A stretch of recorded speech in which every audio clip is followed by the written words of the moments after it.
Welcome back to our chapter 1 series sexual reproduction in flowering plants and today is lecture 4.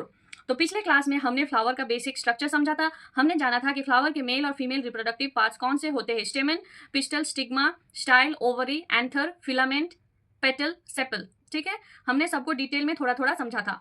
आज हम उसी journey को एक step और आगे लेके जा रहे हैं। आज हम फ्लावर के अंदर जाएंगे। आज हम जानेंगे कि पॉलन ग्रेन बनता कैसे है। ये प्रोसेस बोर्ड एग्जाम के लिए बहुत इंपॉर्टेंट है और नीट के लिए भी। तो लेट्स बिगिन। नाउ आप बस इस इमेज पे फोकस कीजिए, आई मीन इस डायग्राम पे। ठीक है, यहाँ पे देखिए, ये है वस्कुलर बंडल। तो वस्कुलर बंडल क्या करता है, वाटर और फूड कैरी करता है। ठीक है, कहाँ के लिए, एंथर के लिए। तो what is the work of vascular bundle? A vascular bundle carries water and food to the anther. तो इसको हम समझ सकते हैं एज अ ट्रांसपोर्ट सिस्टम। ठीक है, अब आते हैं, ये देखिए यहाँ पे है आपका एपिडर्मिस, ये जो बाहर जो आउटर लेयर है। तो ये क्या है, outer most protective layer of anther. ये क्या करता है, एंथर को डैमेज होने से बचाता है। एपिडर्मिस का काम क्या है, एपिडर्मिस और डर्मिस व्हाटएवर यू से, ओके। सो एपिडर्मिस क्या करता है, ये जो एंथर है उसको प्रोटेक्ट करता है ताकि एंथर डैमेज ना हो जाए, and this is the outer most layer of anther. Okay, now we see here an endothecium. You see, just below the epidermis there is endothecium. It helps the anther split open at maturity so pollen can be released. ये क्या करता है, ये endothecium जो है anther को split होने में मदद करती है। ये क्या, ये लूजन हो जाता है। ये वाला जो थर्ड लेयर है ना, मतलब जो कि एपिडर्मिस के नीचे वाला लेयर है, ये मैच्योरिटी जब होता है, जब एंथर जब मैच्योर हो जाता है, तब क्या, सॉरी नॉट एंथर, जब पोलन जब मैच्योर होता है तो ये लूजन हो जाता है। तो ये हेल्प करता है, मतलब ये अपने आप ओपन हो जाता है सो दैट यहाँ से पोलन बाहर जा सके। ठीक है, so that is endothecium. Okay, अब है यहाँ पे मिडल लेयर्स। ये देखिए, ये वाला जो लेयर है, ये कहाँ पे लाई करता है, बिटवीन द एंडोथेशियम एंड टेप्टम। ये देखिए, ये आपको दिख रहा है टेप्टम यहाँ पे दिखा, और ये है एंडोथेशियम।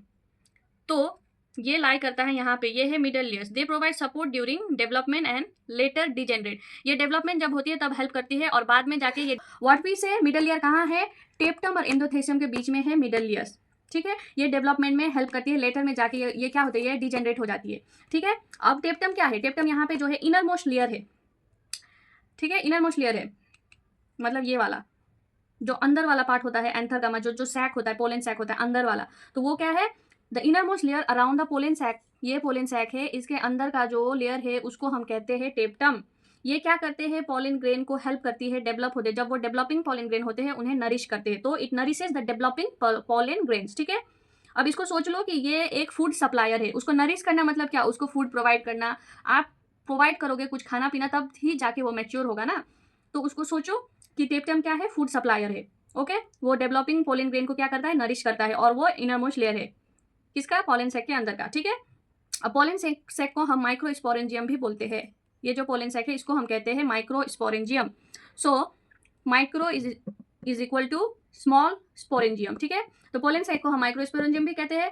तो ये सैक, ये जो सैक है इसके अंदर डेवलप होते हैं पोलन, याद रहेगा।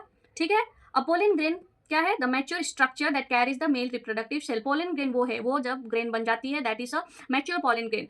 फिर वो क्या है, वो मेल रिप्रोडक्टिव पार्ट हो गई, फिर जाके बाद में उसका फर्टिलाइजेशन होगा। Right, we know this.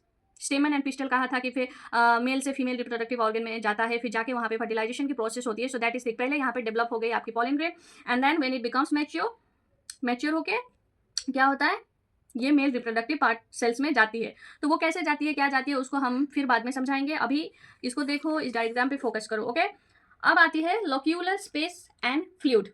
तो ये जो स्पेस है, ये देखिए यहाँ पे, ये आपको छोटी छोटी जो पोलन ग्रेन देख रहे हैं उसके अंदर वाला जो स्पेस, जो गैप्स है। ठीक है, यहाँ पे डेवलपिंग, ये अंदर वाला पार्ट, यहाँ पे डेवलपिंग पोलन प्रेजेंट होता है। ठीक है, तो यहाँ पे जो वो फ्लूइड होता है, वही फ्लूइड सपोर्ट करता है, नरिश करता है। मैंने जो कहा ना कि उनको फूड मिलता है, फूड सप्लायर समझो, तो वो लिक्विड में वो नरिशमेंट का मतलब मान लो प्रोटीन जैसा कुछ होता है जो उसे हेल्प करती है, फ्लूइड जैसा thing which will help a pollen to develop. Okay, got it. अब आप इस फिगर को फोकस कीजिए। ठीक है, तो क्या होता है, when the pollen grains are fully mature. अब पोलन ग्रेन बन गए, वो मैच्योर हो गए, उनको नरिशमेंट मिल गई। तो क्या होता है, जब वो नरिश हो जाते हैं, तो मैंने कहा ना, ये वाला जो यहाँ पर जो लेयर है वो क्या होता है, वो लूजन हो जाती है, फिर वो पोलन ग्रेन को नीचे भेज देती है, यानी कि रिलीज कर देती है। So when the pollen grains are fully mature, the another anther needs to release them. Anther क्या करता है, उसको रिलीज कर देता है, किसको, पोलन ग्रेन को। ठीक है। अब यहाँ पे देखिए लाइन ऑफ डेhiscence, इसका मतलब है ये एक नेचुरल लाइन है जहाँ से एंथर खुलती है, ये वाला लाइन है, रिलीज करती है ना, तो ये जो ये लाइन दिख रही है आपको, ये दिस वन, ये लाइन क्या होती है, ये खुल जाती है। When mature the anther split along this line, ऐसे ऐसे यहाँ से स्प्लिट हो जाती है। ठीक है, तो उसी को हम लाइन ऑफ डेhiscence कहते हैं। ये क्या है, नेचुरल लाइन है वेयर द एंथर ओपन्स, बस इतना याद रखना। लाइन ऑफ डेhiscence क्या है, this is the natural line where the anther opens, when mature the anther splits along this line. Okay, हो गया। अब हमको क्या समझ में आया, पोलन ग्रेन क्या है, I mean pollen grains. The pollen grains उसके बाद मतलब यहाँ से रिलीज कर दिए, ठीक है। The pollen grains are then release and can be carried to another flower, फिर पॉलिनेशन। यहाँ से इन्होंने रिलीज कर दिया, अब वो जाएगी दूसरे फ्लावर में, वहाँ पे जाके फिर पॉलिनेशन की प्रोसेस शुरू होगी। तो आज हमने देखा एंथर के 2 लोब्स होते हैं, ठीक है, उन्हें कहते हैं, अगर 2 लोब्स होते हैं, नहीं 2 लोब्स होते हैं तो उसको कहेंगे बाइलोब। फिर थेका मतलब दिस पार्ट, ये 2 सैक लेके जो बना साइड वाला हिस्सा, दिस साइड, इसको अगर हम मिडल से ऐसे करेंगे, so this is theca, 1 theca and 1 theca, so डाइथेकस।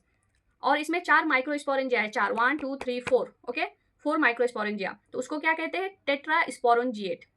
तो इनसाइड ईच माइक्रोस्पोरेंजियम, मतलब इनके अंदर क्या है, पोलन डेवलप होती है। ये हर माइक्रोस्पोरेंजियम के अंदर क्या डेवलप होती है, पोलन। फिर क्या होता है, मैच्योर जो पोलन है वो क्या करते हैं, रिलीज हो जाते हैं, कहाँ से, लाइन ऑफ डेhiscence से।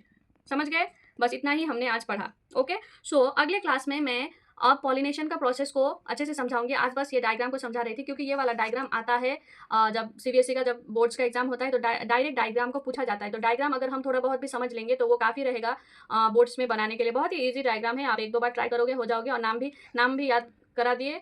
सो या अगर इस डायग्राम में और भी कुछ इंक्लूड होगा तो आगे जाके इंक्लूड होगा। So okay, thank you class.